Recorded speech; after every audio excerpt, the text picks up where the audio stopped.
Great. As you may know, we are approaching the end of the course, and this is the last section of the course, where we'll build your 10th application. This particular one is special. The special thing is not about the application itself, because every application is actually special. The special thing about this application is that you'll build this one independently. So this is in the form of a project. You have to build this from scratch, and you have learned all the skills throughout the course, so the skills that are required to build this particular application. And in this video, what I wanted to do is I want to give you a demonstration of what this application does, and then you can start building it right away after this video. Then in the next video I'll show you the solution, so I'll show you the code on the video and explain what the code does and also the approach that I used to build the application. Well, now, I could have recorded these videos just as I did with the other 9 applications in the course, but I really wanted you to do something on your own. And that will serve you for 2 things. One is that you'll actually do something independently, and you'll learn a lot from that. And the second, you can use this as a portfolio. This is quite a nice web application. But this is tough. I mean, I would be surprised to see anyone making this work 100%, unless you're a genius. I really mean that. But you should be able to make this work, let's say at around 50%.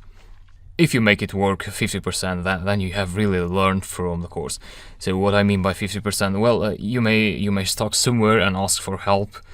Maybe you have an error there and you're not being able to understand it and solve it for going forward, or you just don't know what to do next. So in such scenarios, you can step in and pose a question in the Q&A area, so in the discussion area of the course. I'll say don't ask me right away. I mean, I like questions, but it's good for you to solve the problems yourself. You know, programming is hard. I mean, often all you need is a break, like a coffee or a tea, to just refresh your brain and make it think better. And then you suddenly may find yourself cracking that problem. But if that doesn't work, then I'm here to help you. Just drop a question and I respond within a day. And my recommendation now, try to start from scratch. I mean, don't look right away at the code or the lectures that we have gone through in the course. Instead of doing that, try to gather your thoughts in a sheet of paper. Write down some steps, such as step 1, make the user interface. Step 2, build a script that reads CSV data and generates an output, and then make the Flask structure, and so on. And then you go and implement these step by step. If you're stuck, then it's perfectly okay to look at the resources. I do it all the time. So, now, what is this application? Well, this is a Flask application that expects from the user a CSV file, which should have at least a column named address. For example, here is a CSV file. And you can see that we have an address column in there, so the user should have a column called address, so named address in there, either with a lower or uppercase A, it doesn't matter. So you should build your application to recognize both address with a lowercase a and address with uppercase A. Now the user can upload such file using the choose file button in here.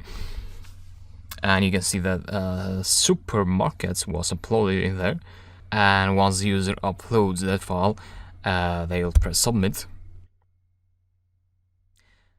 and this table shows up. So once the user uploads such a file, the backend of your application, so the Python script, will read that file, and it will add a latitude and a longitude column, which are calculated out of the address column. So we're talking about geocoding, and you know how to do geocoding. You learned that in the course, in the pandas section.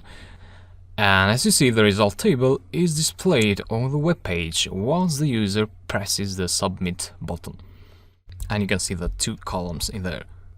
And lastly, you also want to allow the user to download the CSV version, so a file that contains this data.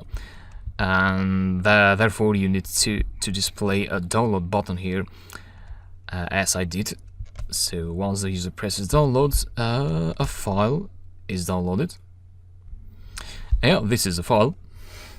We also have some empty cells in there because Python was not able, so the geocoding service was not able to geocode this address to latitude and longitude.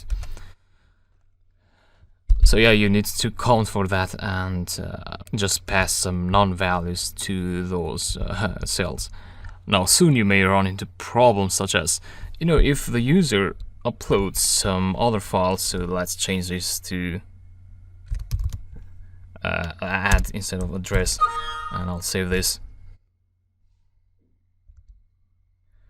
So I don't have an address column in that file anymore. Let me upload it again, like that, submit. And in this case you want to show a message there saying that please make sure you have an address column in your CSV file or something like that. So you don't want the program to crash to show a flask error in there. So yeah, you need to try and accept some errors in there. And yeah, that's it. At that point you have built a geocoding service. I hope I was clear with the explanations, but if you have questions, please ask them. I wish you good luck with this project. It will be tough but fun, and it's all about persistence, so if you commit to doing it, you'll do it. The next video is dangerous because I'll show you the solution in there, so please watch it as a last resort, or watch it to compare your finished application with mine. And also, when you compare your solution with my solution, don't expect them to be the same. They will never be. I mean, there are different ways to make an application, and mine can be better than yours or the other way around. So please keep that in mind. And yeah, that's what I wanted to say. I hope you enjoyed my course. I'd also appreciate if you left a review. I do look at all the reviews and I appreciate them a lot. So yeah, thanks a lot, and I'll talk to you later.